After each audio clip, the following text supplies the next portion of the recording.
आपको लगेगा नहीं कि क्या हुआ, मैं कहां भ्रष्ट हुआ, ऐसी जगह खड़े हो जाओगे कि जान भी नहीं पाओगे कि मैं कहां चढ़ रहा था, दोबारा उत्साह भी नहीं आ पाएगा। अभी बच्चा ना तो लोक को जानता है, ना परलोक को जानता है, ना हित को जानता है, ना अहित को जानता है। अभी उसका ब्रह्मचर्य किसी काम लायक नहीं हुआ और वो उतर गया व्यभिचार में, क्या होगा उसका जीवन। अगर आप वाणी में संयम में रहते हैं ना, वो और भजन करते हैं और सत्य बोलते हैं, तो आप जो बोलेंगे वही होगा। श्रवणेंद्री से गंदी बातें सुने, वाणी से गंदी बातें बोले, रसेंद्री से गंदा भोजन करें और सोचे ब्रह्मचर्य रह जाएंगे, तो बिल्कुल नहीं, कदापि नहीं। ब्रह्मचर्य कोई खिलवाड़ नहीं है। अब जो इस मार्ग पर, अध्यात्म मार्ग पर, आनंद मार्ग पर चलना चाहते हैं, तो उनको एक इंद्रिय के संयम के लिए पांचों इंद्रियों पर संयम करना होगा, ज्ञान इंद्रियों पर। एक बात सुधारने के लिए ब्रह्मचर्य का रक्षा तभी वो उपासक कर सकता है जब सर्वतोभावेन ब्रह्मचर्य होगा। एक जनेन्द्रीय के ही ब्रह्मचर्य की पुष्टता का जब आप लक्ष्य कर लोगे, तो उसकी पुष्टता के लिए आपको सर्वतोभावेन ब्रह्मचर्य धारण करना पड़ेगा। सर्वतोभावेन नेत्र का ब्रह्मचर्य, जो नेत्र किसी को भी देखकर भोग कामना कर लेते हैं, भोग बुद्धि से देखते हैं वस्तु को, व्यक्ति को, किसी को भी, ये नेत्र से व्यभिचार हो रहा है। इसीलिए सावधान रहना चाहिए। जैसे नाटक, सिनेमा आदि हैं, वहां तो जान रहे हो चित्र हैं, पर उनमें जो अभिनय करने वाले जन हैं वो तो संसारी जन ही है ना। उनका पहनावा, ओढ़ावा, हाव भाव, अंग प्रत्यंग, अगर आप भगवत भाव से युक्त है तो संपूर्ण सृष्टि में कहीं भी दृष्टि जाए अपने प्रभु की भावना होती है। पर वहां तक पहुंचने के लिए आपको ये त्यागना होगा ना। आप किसी का अनुकरण न करें, आप अपनी स्थिति को देखें। अगर आप किसी का अनुकरण करते हैं कि हमने उनको देखा है, वो टीवी देख रहे हैं, तो टीवी में क्या देख रहे हैं, कहाँ स्थिति है, हमें क्या पता।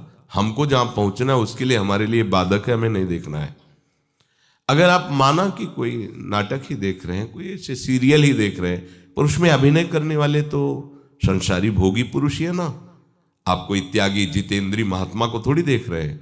तो उस देखने में तन्मयता आती है, जिसको हम देखते हैं उस पर हम आसक्त होते हैं, तभी तो उसका सुख दुख अनुभव होता है। देखो कोई ऐसी रोने वाली सीन आए तो रोना आ जाएगा, हंसने वाली आ जाए तो हंसना आ जाएगा, ऐसे तो उसका प्रभाव हम पर पड़ रहा है ना। तो हम किसी के अभिनय करने वाले के अंग प्रत्यंग को देख रहे हैं और वो कामुक होकर कोई काम चेष्टा कर रहा है, या कोई ऐसा, वो सारा का सारा मन कवर कर रहा है आपका, और एकांत होते ही फिर जो मन अपना मनमानी करवाएगा, आप नहीं सह पाएंगे। इसलिए नेत्र का ब्रह्मचर्य सबसे पहले शुरू कीजिए। आपको वो चीज नहीं देखनी, वो बात नहीं पढ़नी, वो दृश्य नहीं। श्रीमद् भागवत में वर्णन है, कोई पशु पक्षी भी मैथुन कर रहा हो, अचानक दृष्टि गई तो मानसिक प्रणाम करके दोबारा दृष्टि नहीं जानी चाहिए। इसीलिए लिखा है कि आप एक धनुष भूमि को देखकर, एक धनुष, इसमें किसी की हानि नहीं होगी, आपकी भी हानि नहीं होगी। आप एक धनुष भूमि देख करके ही चलिए। मतलब बहुत लंबी दूरी देखने की जरूरत नहीं है, बहुत दृष्टि उठा करके इधर उधर गर्दन हिलाने की जरूरत नहीं है। और जैसे कि कोई टक्कर मार सकता है, तो देखो जिनको प्रारब्धानुसार टक्कर लगनी होती है ना, वो चाहे जितनी सावधानी से चलो, वो प्रारब्ध आकर के दंड देता है। अन्यथा सीम की चाप सके को तासु, बड़ रखवार रमापति जासु। आप जा रहे हो भगवत चिंतन करते हुए, तो प्रभु का नाम आपका पहरेदार अंग रक्षक है, कोई बाल भी बांका नहीं कर सकता। आपका प्रारब्ध यदि आया है, प्रभु से पास हो गया है कि आपको ये दंड मिलना चाहिए, फिर मिलेगा। आप निश्चिंत रहिए, निर्भय रहिए। प्रभु का जो विधान है वो मंगल करने वाला है। देखो इतने बड़े महापुरुष पूज्य श्री राधा बाबा, श्री आद्याशक्ति भगवती की प्रसन्नता की आराधना कर रहे हैं, क्योंकि श्री कृष्ण हमारे पति हों, इस सिद्धांत की पुष्टता के लिए। और पैर फिसल जाता है, स्नान करने जाते हैं, खड़ाऊं पहने हुए थे और अंग टूट जाता है, दवा नहीं लेते, बांस की खिपचाल बांधकर पुनः अनुष्ठान में बैठते हैं। बलिहारी ऐसी सामर्थ्य की, ये भागवतिक प्रारब्ध ऐसे महापुरुषों को भी दंड दे देता है। देखो ना, ऐसे महापुरुष जो ऐसी ऊंचाई पर पहुंचे हैं और इतने भागवत भजन में नियम निष्ठ है, उनको भी प्रारब्ध दंड दे रहा है शरीर को। तो अपने को इससे निश्चिंत हो जाना है। जो होना है उसे रोक नहीं सकते, जो नहीं होना उसे कोई कर नहीं सकता। अपने आराध्य देव के चिंतन में ज्यादा नेत्रों को इधर उधर दौड़ाने की जरूरत नहीं है। नेत्र का ब्रह्मचर्य, फिर वाणी का ब्रह्मचर्य, बहुत बड़ा प्रभाव पड़ता है इससे। यदि आप जवान से अश्लील बातें, गंदी बातें, कामुक बातें करेंगे तो आप ब्रह्मचर्य रह ही नहीं सकते। अगर आप वाणी से परस्पर शरीर आकर्षण वाली बातें करेंगे, बट उसको देखा तुमने क्या, बस आप गए। चाहे वो स्त्री शरीरधारी साधक हो या पुरुष शरीरधारी, परस्पर आकर्षण संबंधी यदि वाणी खुली आपकी, तो वाणी के व्यभिचार से आपका जनेंद्री का व्यभिचार प्रारंभ हो जाएगा। आप रोक नहीं सकते, नहीं रोक सकते। इसलिए वाणी से भी कोई ऐसी वार्ता ना कीजिए जिससे आपके अंदर काम वेदना बढ़े। श्रवणेंद्री का, कान से गंदी बातें, व्यभिचार की बातें, कामुक बातें सुनना जिससे हमारे हृदय में कामना जग जाए, बिल्कुल नहीं। भले वो किसी को लेकर टीका टिप्पणी की जा रही हो, देखो वो साधक है, उसको हमने देखा वहां ऐसे देख रहा था, वैसे कर रहा था, वो तो आपको समझ में आ रहा है कि किसी साधक की बात कर रहे हैं, वो तुम्हारे नाश के लिए उपाय कर रहे हैं जो आपको ऐसी बात बता रहे हैं। क्यों? क्योंकि आप भी तो साधक हैं। श्रवणेंद्री का व्यभिचार हो रहा है।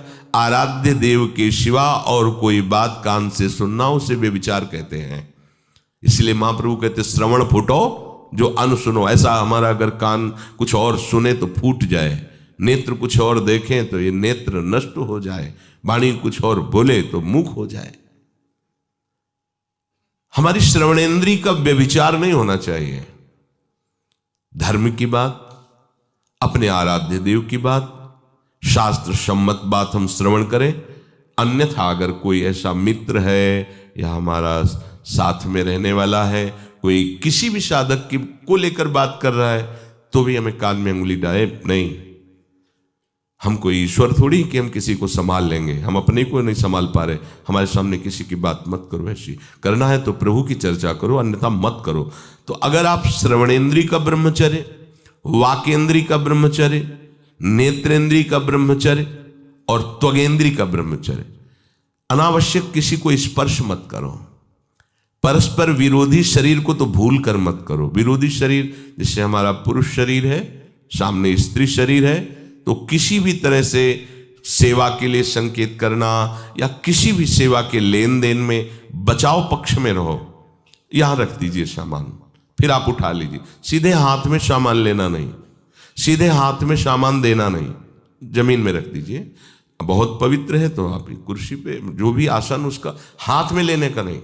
परस्पर विरोधी भाव वाले शरीरों का स्पर्श बिल्कुल निषेध है, किसी भी कारण से न किया जाए। मान लीजिएगा ये बहुत मतलब आवश्यक है, यदि आप इसमें चूक कर गए तो धीरे धीरे आप फिसल के वहीं खड़े हो जाएंगे जहां से चढ़ना मुश्किल है। किसी भी साधिका को, किसी भी साधक को परस्पर लेन देन हाथ में नहीं करना चाहिए। मानो हमारी बात, आपको माला देनी है, चौकी पे विराजमान करो, हम उठा लेंगे। हमें कोई सामग्री, ये सामान रखिए, आप उठा लीजिएगा। कभी भी कोई भी परस्पर मुस्कुराहट, बातचीत, ऐसे कोई इशारे यदि दिखाई दे तो आप बचो और उसको बचाओ। साधक है, साधिका है, उससे गलती हो सकती है, आपसे भी गलती हो सकती है। आप सत्संग सुनते हैं, आपको लगा कि इसकी मुस्कुराहट, इसकी कुछ चेष्टा ऐसी दिखाई दे रही है जो हमारे अंदर कामुकता पैदा कर सकती है, उसको भी बचाओ और स्वयं बचो, तो भगवान आप पर प्रसन्न हो जाएंगे। वो देख रहे हैं अंदर की बात। साधक को बहुत सावधान रहने की आवश्यकता। ये इसको खिलवाड़ मत समझो, इसीलिए कह रहे हैं ये अध्यात्म है, ये परमार्थ है। आपको लगेगा नहीं कि क्या हुआ, मैं कहां भ्रष्ट हुआ, ऐसी जगह खड़े हो जाओगे कि जान भी नहीं पाओगे कि मैं कहां चढ़ रहा था, दोबारा उत्साह भी नहीं आ पाएगा। बात अच्छे से समझ लीजिए। तो हमारी त्वगेंद्री का व्यभिचार ना होने पावे, सहसा किसी का इस पर, किसी की भी अगर सेवा करने का सौभाग्य मिले, फिर उसमें ये प्रश्न नहीं उठता। अगर कोई गिर आप पड़ा है भला ऐसी स्थिति में कि मुझे अत्यंत आवश्यक है उसे उठाना, अगर नहीं उठाते तो वो कष्ट पा रहा, अचानक कोई गिर जाए, फिर हम ये नहीं देखेंगे, फिर ये हम सूत्र नहीं स्वीकार करेंगे कि अब हम तो ब्रह्मचारी हैं, अब हम खड़े खड़े देख, नहीं, उसको अत्यंत आवश्यकता है हमारी। अब उस समय हम भूल गए अपने आप को और उसको उठा करके अगर हमें अस्पताल ले जाना, अस्पताल ले जाएंगे, जरूरत है हम उसकी सेवा करेंगे। सावधान, वो भगवत भाव से की हुई सेवा तुम्हारे अंदर आध्यात्मिक शक्ति पैदा करेगी, काम भावना नहीं पैदा करेगी। हमारी माँ बीमार हो और हमें उसे पता चला कि शौच कर दिया है, हमें शौचाना पड़े, हमें उसका मल धोना पड़े, तो क्या हमें काम जागृत हो जाएगा? क्या मेरी माँ है, हमारी बुद्धि कभी ऐसी नहीं होगी। आपका पिता है, आप लड़की हो, कोई दूसरा रह नहीं गया और वो बीमार है, आपको ऐसी क्या काम जागृत हो जाएगा? क्या अगर ऐसी सेवा में काम जागृत होता तो कोई नर्स ही अस्पताल में नहीं होती। हर सेवा उसको करनी होती है, नर्स को, चाहे वो स्त्री शरीर हो चाहे पुरुष शरीर हो, परस्पर विरोधी शरीरों की सेवा, पर कहीं काम थोड़ी जागृत होता है, क्योंकि उसको अपने सेवा धर्म से मतलब है। तो ये सेवा के समय इस सूत्र को न देखा जाए, पर ध्यान रखें, अत्यंत आवश्यक जहां आपके सिवा नहीं हो सकता वहां अगर हमें ऐसा अवसर मिलता है कि सेवा उसे हो सकती है तो हम पहले उसे प्रेरित करेंगे। और अगर ऐसा है कि अब कोई नहीं है, फिर हमारा परम धर्म जागृत हो जाता है परहित का। अगर हमारा कोई निंदा भी करे, कोई शरीर की भी हानि हो जाए, अब हम परवाह नहीं करते। परहित सरिस धर्म नहीं भाई, इससे बड़ा कोई धर्म नहीं है। पर ध्यान रखें, भगवान को साक्षी करके ये उस समय की बात है जहां बिल्कुल कोई अब गुंजाइश नहीं रह गई है। त्वगेंद्री को ऐसे सहसा किसी आप पुरुष शरीरधारी पुरुष को भी सहसा इससे आप में शक्ति जागृत होगी। यदि आप वाणी को मौन रखते हैं और भगवान नाम जप करते हैं और सत्य बोलते हैं, तो आप जब कभी जो कुछ भी बोलेंगे वैसा ही सत्य होगा। गांधारी जी ने कोई तप नहीं किया था, जब सुना कि मेरा ब्याह धृतराष्ट्र से हो रहा है जो बाह्य नेत्र रहित हैं, उसी समय पट्टी बांध ली कि जब मेरा पति संसार को नहीं देख सकता तो मैं भी संसार को नहीं देखूं, जब मेरा पति मेरे रूप को नहीं देख सकता तो मैं भी किसी के रूप को नहीं देख, पट्टी बांध ली थी। जब महाभारत का युद्ध चल रहा था, बड़े बड़े वीरों को मार गिराया जा रहा था, गांधारी ने दुर्योधन से कहा, सुन, मुझे पता है कि भीम की गदा को तो झेल नहीं पाएगा, क्योंकि सबसे बड़ी बात भगवान का वरद हस्त उनके ऊपर है। दूसरी बात, वो पवन पुत्र है, वो जब अपने आवेश में आ जाएगा तो तेरी सामर्थ्य नहीं कि उसकी गदा के प्रहार को तू सह सके। पर मैं तुझे शक्ति प्रदान करूंगी। मैं एक पतिव्रता हूं, आज तक कभी पति का वरण करने के बाद कुछ देखा नहीं है। मैं अपने नेत्रों की पट्टी खोलूंगी, तू नग्न होकर मेरे सामने आ जाना। मेरी दृष्टि पड़ते ही वज्र का शरीर तेरा हो जाएगा, किसी के सामर्थ्य नहीं कि तेरे उस अंगों को तोड़ सके। भगवान सब कुछ जानने वाले हैं। भगवान भक्त पक्षपाती होते, भगवान का स्वभाव भक्त का पक्षपात लेना होता है। वो अपने महल से कॉरिडोर से जा रहा था गांधारी जी के पास, भगवान आ गए चट से, तो तुरंत उसने हाथ ऐसे लगा लिया, मुझे शर्म आनी चाहिए यार, तो हस्तिनापुर के सम्राट पद पर अभिषिक्त होने के लिए तैयारी कर रहा है, नंगे घूम रहा है गली में। उसने कहा, गली में नहीं, माँ के सामने जा रहा है। अरे कोई बच्चा है, ऐसे जाया जाता है माँ के सामने? उसने कहा, माँ ने कहा है कि हम पट्टी खोलकर तुम्हें देख लेंगे तो तुम्हारा शरीर वज्र का। चलो माना, माँ की आज्ञा का पालन करो, थोड़ा इन अंगों को तो ढक लो, तुम तो बड़े हो, कोई बच्चे थोड़ी माँ के सामने ऐसे चले जाओगे, ढकना चाहिए तुम्हें। वापस कर दिया। वो यहाँ ऐसे पत्तों से ढका, वस्त्र नहीं पहना, माँ की आज्ञा ऐसे पत्ते से ऐसे कमर से ऐसे ढक लिया, पीछे आगे ऐसे। गांधारी जी ने पट्टी खोली और जे ही देखा पूरा शरीर वज्र का हो।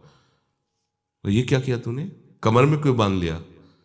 मुझे शर्म लगती थी, कैसे आपके? बोले यहीं से मारा जाएगा, भीम की गदा का प्रहार तेरी इसी जंघा और कमर को तोड़ देगा, तेरी मृत्यु। मान गई, प्रभु के विधान के आगे किसी का बल काम नहीं करता। गांधारी, ये केवल आंख में पट्टी बांधने की सामर्थ्य थी कि मेरा पति यदि अंधा है तो मैं भी किसी रूप को नहीं देखूंगी। अगर आप वाणी में संयम में रहते हैं ना, वो और भजन करते हैं और सत्य बोलते हैं, तो आप जो बोलेंगे वही होगा। पर ऐसा कुछ अनर्थ वो बोलता ही नहीं, क्योंकि ऐसा संयमी जान जाता है कि इन सब का फल भगवत प्राप्ति है, किसी को कष्ट देना नहीं है। एक एक इंद्री का जब आप ब्रह्मचर्य संयम करोगे तब आपका वीर संयम होगा। ध्यान रखना, आप नेत्रेंद्री से गंदे चित्र देखें, श्रवणेंद्री से गंदी बातें सुने, वाणी से गंदी बातें बोलें, रसेंद्री से गंदा भोजन करें और सोचे ब्रह्मचर्य रह जाएंगे, तो बिल्कुल नहीं, कदापि नहीं। ब्रह्मचर्य कोई खिलवाड़ नहीं है। जो ये तो हुआ इंद्रियों का, फिर आता है अंतःकरण का ब्रह्मचर्य। हमारा मन काम की तरफ तभी जाता है जब उसको निज सुख नहीं मिलता। ध्यान रखना, सृष्टि में जितने भी दुर्गुण दुराचार होते हैं उनमें दो प्रधान होते हैं, एक काम भोग और एक धन, और सब छोटी मोटी बातें हैं। प्रायः जितने भी हिंसा होंगी, जितनी भी भयानक घटनाएं होंगी, भयानक युद्ध होगा, उन दो में अंतर्गत ही होगा, दो के अंतर्गत ही होगा। या उसका कहीं ना कहीं काम से संबंध, स्त्री संबंध से या धन संबंध से है। चाहे जो भी घटना हो उसको देख लेना, प्रधानता दो में ही होगा, कंचन और कामिनी। कीर्ति में कीर्तिवान तो कोई कोई बिरले ही होते हैं, तो वो तो बहुत आगे की बातें हैं। पर प्रायः जितने भी युद्ध हैं, जितनी भी हिंसा है, जितना भी भयानक कुकृत्य है, इन दो में ही होता है। उपासक को ये बात समझनी चाहिए, मन को समझाना चाहिए, सच्ची मानी। मतलब वाणी में शब्द नहीं होता इन बातों को बताने का, यदि कहीं मन को समझाना चाहिए।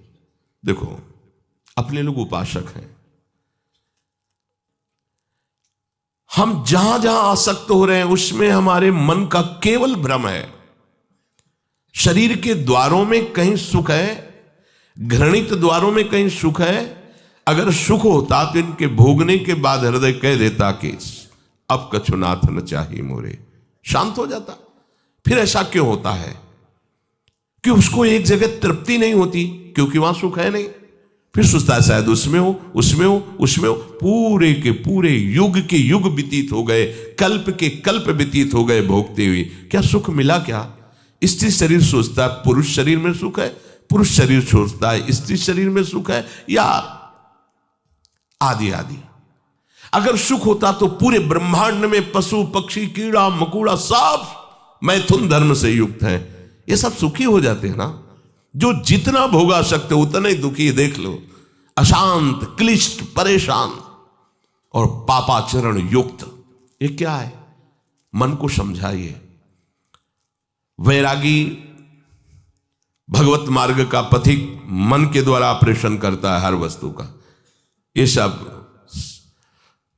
इसको ऐसा ना समझे कि बड़ी गुप्त बातें हैं। गुप्त बातें हैं प्रिया प्रीतम के दिव्य चिदानंदमय रहस्य की, ये गुप्त बातें नहीं, इनको समझो खोल करके।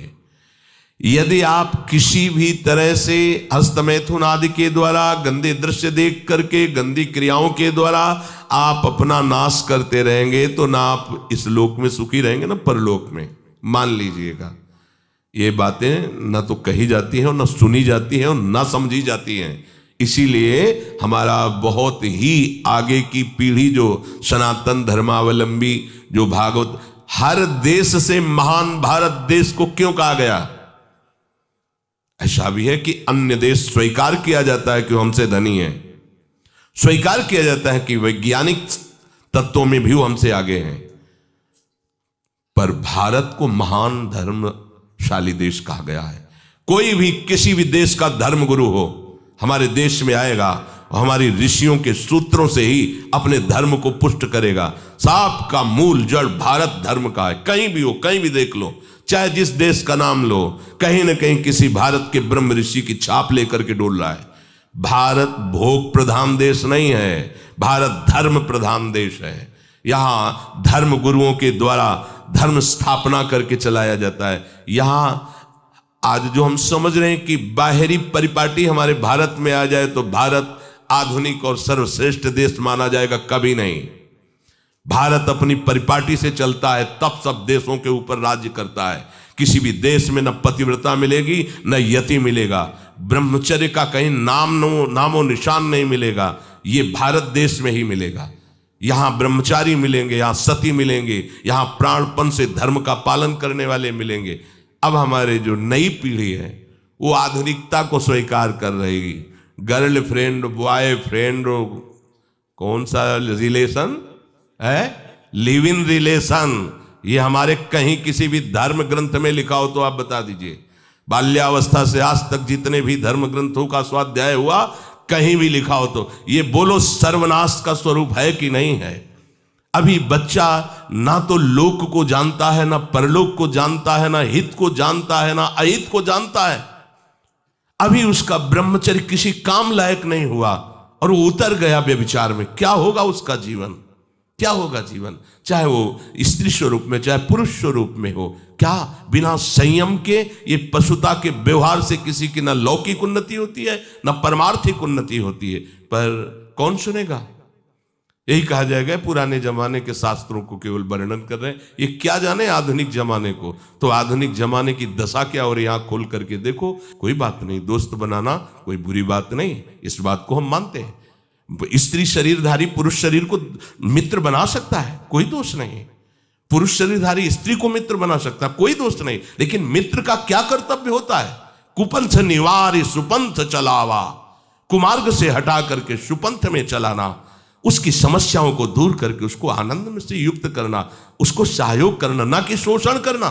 दोस्ती कहते हैं उसके दुखों को मिटा करके उसको शांति और सुख के मार्ग में ले जाना। इसीलिए ये जो आधुनिकता बढ़ रही है, ये जो खान पान गलत हो रहा है, ये जो दर्शन गलत हो रहा है, तो इस जमाने में ब्रह्मचर्य ये केवल शब्द ही लिखा मिलेगा, जीवन में नहीं मिलेगा। नए नए बच्चे व्यसन कर रहे हैं, नशा कर रहे हैं, गंदे आचरण कर रहे हैं, क्या होगा, कैसे आगे कोई समझेगा शास्त्र क्या है, धर्म क्या है, बल क्या है।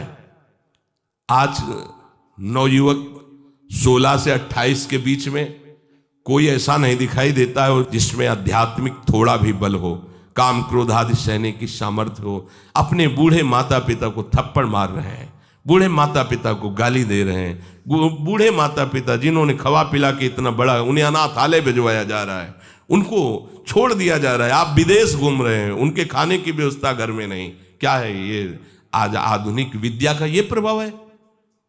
विद्या विनयम ददाति, जो अपने वयोवृद्धों की सेवा नहीं कर सकता वो क्या विद्या पढ़ा, जो दूसरों की रक्षा नहीं कर सकता क्या विद्या पढ़ा। क्या विद्या का यही स्वरूप है दूसरे का शोषण करना, क्या विद्या का यही स्वरूप है कि शराब पीना, ड्रग्स का ये नशा करना, ये क्या विद्या सिखाती है। वो कहा जाता है आज तो आधुनिक विद्या बढ़ रही, मुझे लगता है संयम में रहना ही विद्या का वास्तविक स्वरूप है। अपनी इंद्रियों को संयम में रखना, अपने को संयम में रखना, बुजुर्गों का, गुरुजनों का, शास्त्र का, भगवान का भय रखना हृदय में। ऐसा नहीं, आप तभी निर्भय हो पाओगे यदि शास्त्र का भय नहीं, भगवान का भय नहीं, धर्म का भय नहीं, तो फिर आप वहां पहुंच जाओगे जहां भय ही भय।